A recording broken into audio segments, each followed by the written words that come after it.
मी प्रथम महाराष्ट्रातल्या त्या जनतेचे असणारे आभार मानतो की 48 तासाच्या कॉलवरती दिल्लीमध्ये झालेल्या अमानुष अत्याचाराला आणि दिल्लीतल्या विद्यार्थ्यांना पाठिंबा देण्यासाठी जो बंद पुकारला होता त्याला प्रचंड प्रतिसाद मिळाला. जिल्ह्यातून मिळाला, मुंबईतून मिळाला, पुण्यासारख्या शहरात असेल, नांदेड असेल, लातूर आहे, कोल्हापूर आहे, नागपूर आहे, उस्मानाबाद आहे, गोंदिया आहे, भंडारा आहे, जळगाव, नाशिक अशा सारख्या जिल्ह्यांमधून सुद्धा लोकांनी आपला असणारा राग या सरकारच्या विरोधात जो व्यक्त केला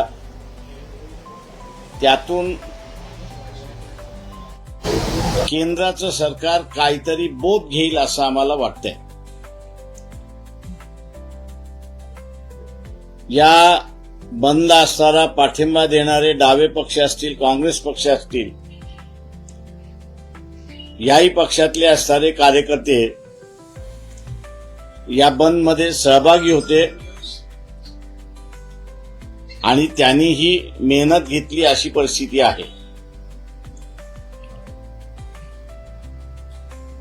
शासनाचं जे काही वक्तव्य येतंय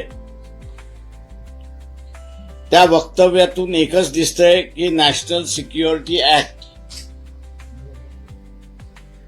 एका बाजूला ट्विट होतंय की लागल्या जाणार आणि दुसऱ्या बाजूला दिल्ली पोलीस असं असताना म्हणतंय की आमचं हे रुटीन आहे. त्याच्यामुळे नेमकं काय याचा असताना खुलासा त्या ठिकाणी होत नाही अशी परिस्थिती आहे. दुसरं, शासनाने करू नये अशी माझी विनंती आहे त्यांना. येत्या काही दिवसामध्ये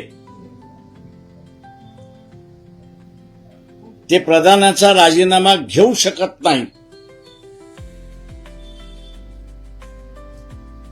पुढच्या प्रेस कॉन्फरन्समध्ये का घेऊ शकत नाही ते मांडेल, पण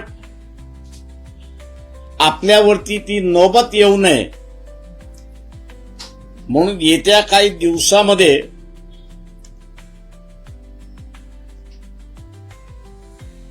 हा जो विद्यार्थी बसलेला आहे जंतर मंतरला त्याच्यावरती कुठली नाही कुठली तरी कारवाई निश्चितपणे होईल अशा रीतीच्या सुद्धा बातम्या आहेत. अशी परिस्थिती आहे. या विद्यार्थ्यांचं जे आंदोलन आहे आणि फॉलोअर्स जो आहे तो मोठ्या प्रमाणात इंस्टाग्रामवरती आहे अशी परिस्थिती आहे. येत्या काही दिवसामध्ये या विद्यार्थ्यांचं इंस्टाग्राम बंद झालं याचंही आश्चर्य आपण त्या ठिकाणी मानू नये. कारण कारवाई करायची असेल तर कम्युनिकेशन बंद केलं पाहिजे, मोडलं पाहिजे, होता कामा नये हे बघावं लागेल. आणि ते बघायचं असेल तर मग इंस्टाग्रामवरचं जे अकाउंट आहे, या युथ जनरेशनचं इंस्टाग्रामवरचं जे अकाउंट आहे तेच ब्लॉक करा अशा रीतीची योजना आखण्यात आली. आणि ती ज्या दिवशी आली त्या दिवशी आपण समजा की जंतर मंतरवरती अजून काहीतरी घडेल अशी परिस्थिती आहे. जनतेने साथ दिलाय. पुढचा कार्यक्रम जो आहे हा पुढचा कार्यक्रम काही पक्षांशी बोलून त्याच्याच बरोबर जंतर मंतरमध्ये ज्यांनी आंदोलन सुरुवात केलेलं आहे असा जो ग्रुप आहे, एका बाजूला सोमन वांगचू यांचा असणारा ग्रुप आहे आणि दुसऱ्या बाजूला इथे असणारा कॉकरोच पार्टीचा असणारा जो ग्रुप आहे, या दोघांशी तिथे बसून याच्या पुढचा लढा कसा राहणार आणि आपण कशा रीतीने केला पाहिजे त्याची आखणी असणारी त्या ठिकाणी केल्या जाईल. आत बंद जसा शांततेचा एक फक्त इन्सिडेंट मला माहित आहे, अजून माझ्याकडे नाहीये. अकोल्यातल्या मूर्तिजापूरमध्ये काही दुकानांची तोडफोड झाली. याच्या व्यतिरिक्त कुठेही इन्सिडेंट घडला नाही. शांततेने असणारा होईल. पुढची आंदोलनं आणि ती शांततेने कसं करायचं त्याचा असणारा आराखडा मी जसं म्हणालो तसं या सगळ्या संघटनेशी बसून त्या ठिकाणी आखण्यात येईल. पण कुठल्याही परिस्थितीमध्ये हा जो विद्यार्थ्यांशी खेळ चाललेला आहे, त्यांच्या भवितव्याशी खेळ चाललेला आहे, त्यांच्या मेरिटशी असणारा जो खेळ चाललेला आहे तो सरकारने थांबवला पाहिजे. त्याचा आराखडा ते जोपर्यंत सांगत नाही तोपर्यंत आंदोलन हे दिल्लीतून चालू राहील असं त्या ठिकाणी दिसते. आणि ते चालू राहिलं तर मग राज्यामध्ये सुद्धा ते पाठिंब्यासाठी आणि पाठिंब्याचे लढे हे उभे राहतील अशी परिस्थिती आहे.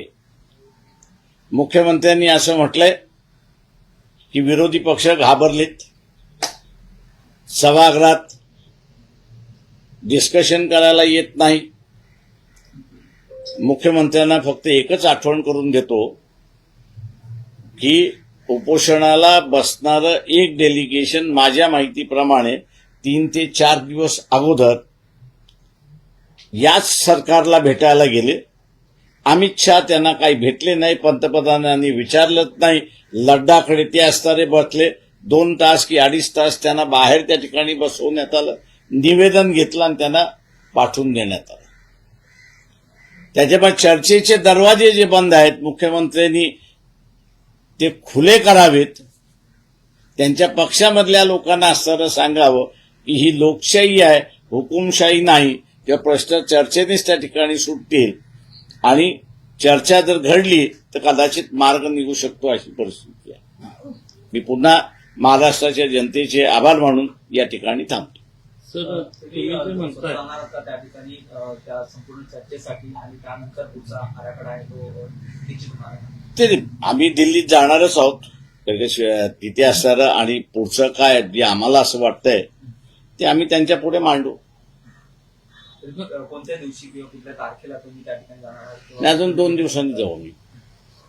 26 तारखेला राज ठाकरे आणि उद्धव ठाकरे यांनीही आंदोलनाचा इशारा दिलाय. तर त्या ते आंदोलनात मला वाटतं त्यांचं वर्तमानपत्रामध्ये आलेलं अजून आम्हाला निमंत्रण नाही. अजून त्यांनी आमच्याशी हे नाहीये. तेव्हा ते दोघंच मिळून काढणार आहेत की इतरांना घेऊन काढणार आहेत हा त्यांचा निर्णय झाल्यानंतर मग आम्ही बोलतो. आवाहन केलंय की आमच्या सोबत या. उद्धव ठाकरेंनी आवाहन केलंय सर्व पक्षांनी यावं त्या तिरंगा मार्च. तुमचा सहभाग असेल ते एक लक्षात घ्या, आम्ही कुठलाही इझम किंवा ज्याला प्रेस्टीज असं म्हणतो, इगो असं ज्याला म्हणतो, तो नाहीये. हे विद्यार्थ्यांचं आंदोलन आहे आणि हे विद्यार्थ्यांचं आंदोलन असल्यामुळे कुठल्याही पक्षाने केलं तर आमचा त्याला विरोध राहणार नाही. काँग्रेसनं एक बैठक बोलवली या सगळ्याच्या अनुषंगानं, सगळ्यात महाविकास आघाडीच्या सगळ्या संबंधित पक्षांची, की वेगळं आंदोलन पुढे कसं घेऊन जायचं. तर त्या बैठकीला तुम्ही महाविकास आघाडीचे आम्ही घटक नाही. परंतु त्याच्यामुळे असणारं ती महाविकास आघाडीची बैठक आहे. पण या त्याच्यामुळे असणारं निमंत्रण आलं तर आम्ही त्याच्यामध्ये जाऊ ना. वंचितने जसं आज राज्यभर बंदची हाक दिली होती त्यामुळे खूप मोठ्या प्रमाणात प्रतिसाद मिळाला. उद्धव ठाकरेंनी आणि राज ठाकरेंनी म्हणून आवाहन केलेलं आहे की तिरंग्याच्या झेंड्याकडे, तिकडे कुठल्याही पक्षाचा झेंडा नसेल, त्या एका झेंड्याखाली सर्व पक्ष जे विरोधक आहेत त्यांनी एकत्र यावं. जर वंचितला आज एवढ्या मोठ्या प्रमाणात प्रतिसाद राज्यभरातून मिळतोय, जर तेव्हा देखील जर का वंचित त्या आंदोलनात सहभागी झाली ते आम्ही कोणालाही दरवाजे बंद केलेले नाहीत, एक लक्षात घ्या. प्रश्न असा आहे की त्यांचं नेमकं आंदोलन काय आहे, कसं आहे, ते कोणाला, ते दोघंच करणार आहेत का, हा मला वाटतं 1-2 दिवसामध्ये आपल्याला कळेल. त्यांचं आलं की आम्ही असं आमचे दरवाजे कोणाला बंद नाहीत एवढं मी सांगतो. या सगळ्या आंदोलनाच्या दरम्यान शरद पवार जंतर मंतरावर पण गेले आणि मोदीजींना भेटले. त्यानंतर राज ठाकरे म्हणतात की हे सगळे जंतर मंतर आहे. तर नेमकं म्हणजे काय? नाही, मी माझं सगळ्या पक्षांना आव्हान आहे की शरद पवारांचं पाठीमागची काही वर्ष पाहता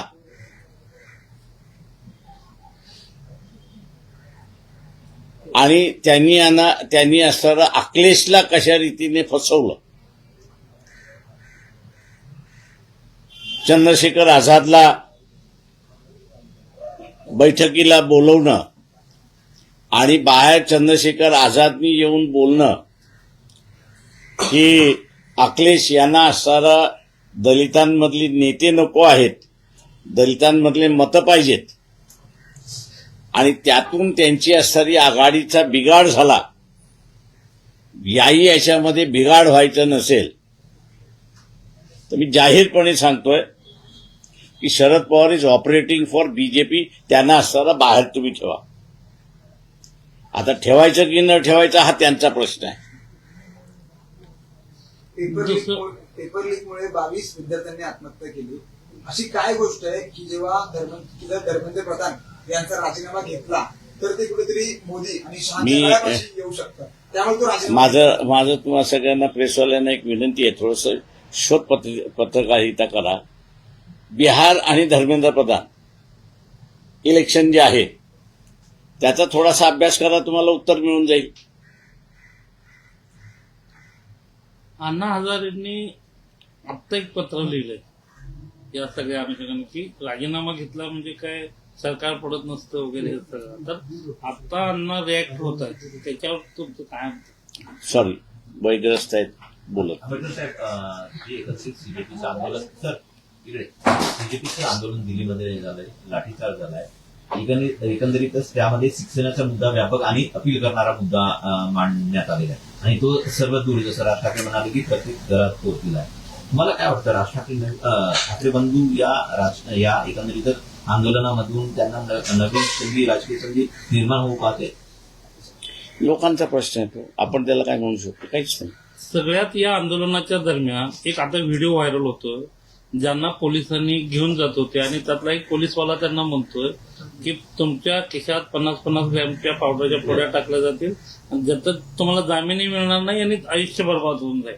तर पोलिसांच्या मार्फत ही दडपशाही सुरू आहे. मी असं म्हणेन की आजही कुठल्याही पोलीस स्टेशनमध्ये तुम्ही धाड घातली तर तुम्हाला इल्लिगल 20 पिस्टल्स मिळतील, तुम्हाला तलवारी मिळतील, तुम्हाला असणारा शिगा मिळतील.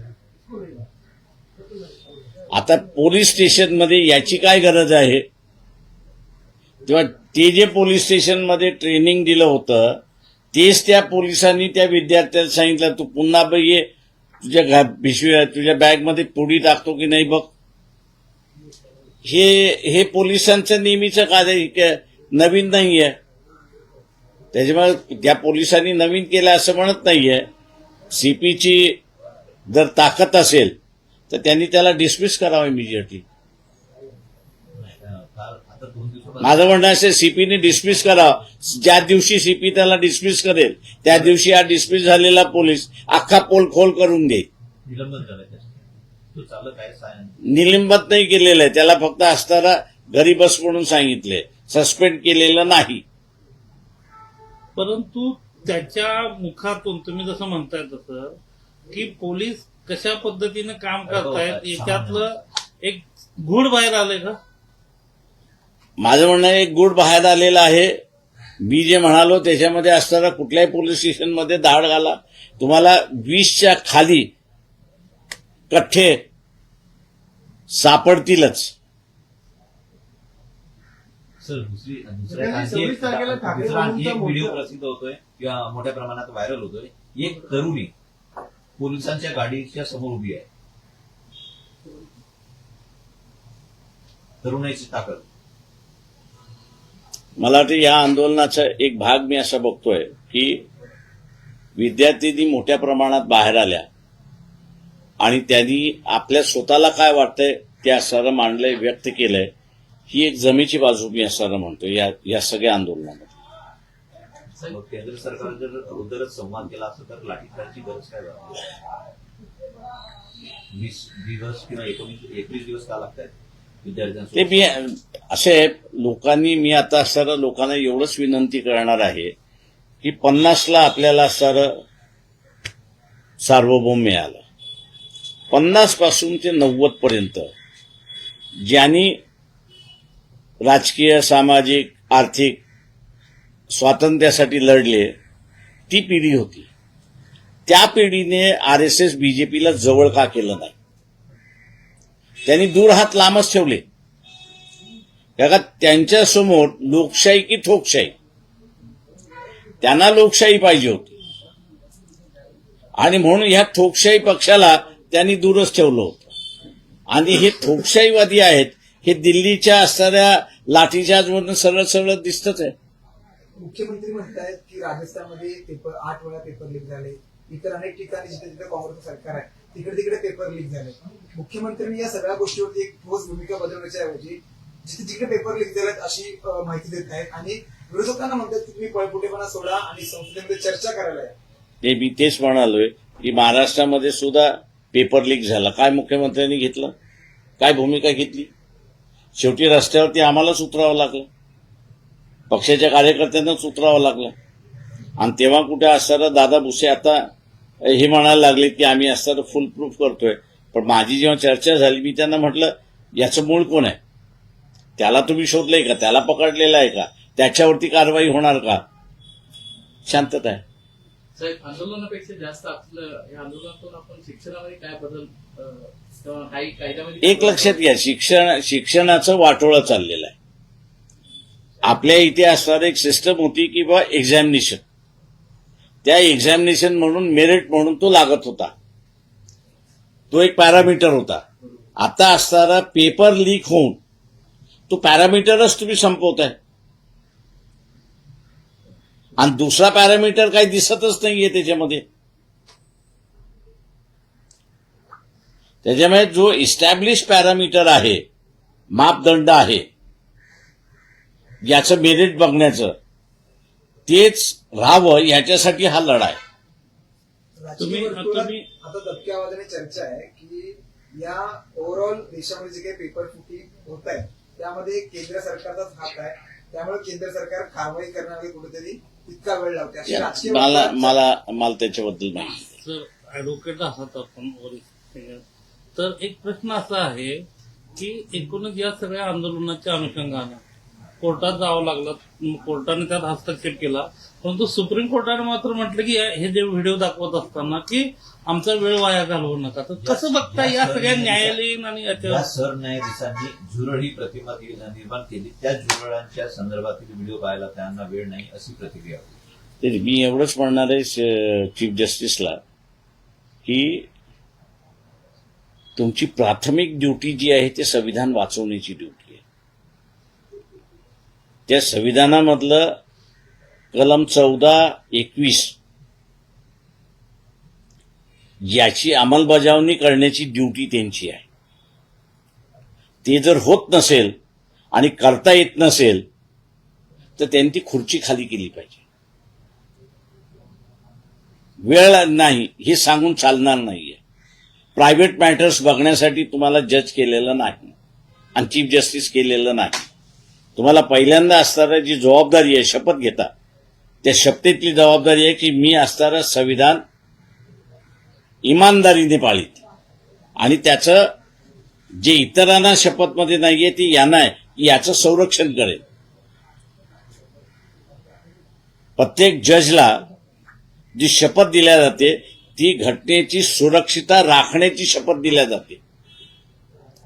आता तेच जर तुम्ही पाळू शकत नसाल तर चीफ जस्टिसवरनं मोकळे व्हा. सुप्रीम कोर्टाला देखील त्या सत्ताधाऱ्यांचा दबाव आहे असं वाटतं का? मला माहित नाही त्याच्याबद्दल. चलो, थँक्यू.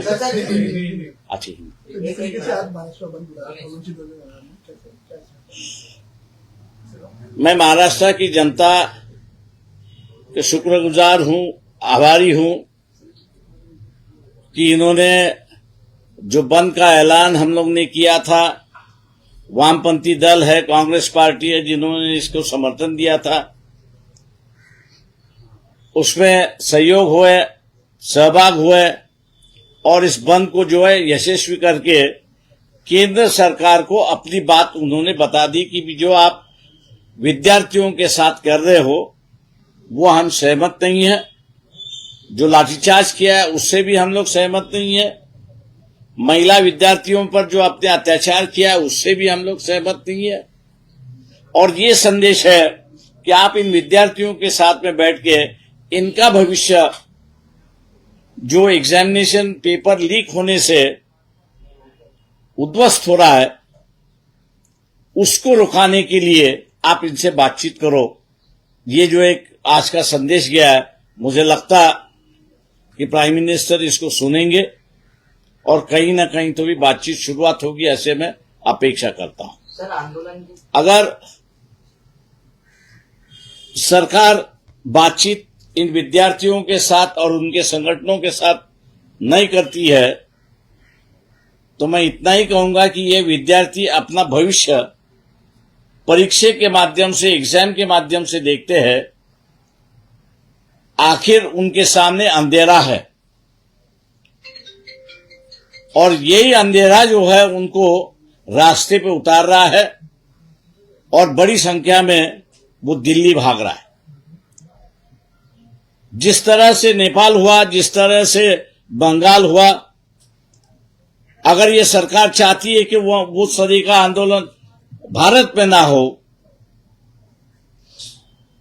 तो इन विद्यार्थियों के साथ में तुरंत बैठना चाहिए, नहीं तो कहीं ना कहीं तो भी मुझे ये आंदोलन सरकार के पूरे नियंत्रण से बाहर जाते हुए दिखाई दे रहा है। मुख्यमंत्री जो है वो विरोधी पार्टी को सलाह देने के बजाय मैं ये कहूंगा कि नरेंद्र मोदी जो है उनको वो सलाह दे और कहे कि भैया इन विद्यार्थियों के साथ में बैठ के एक समझौता कर लीजिए।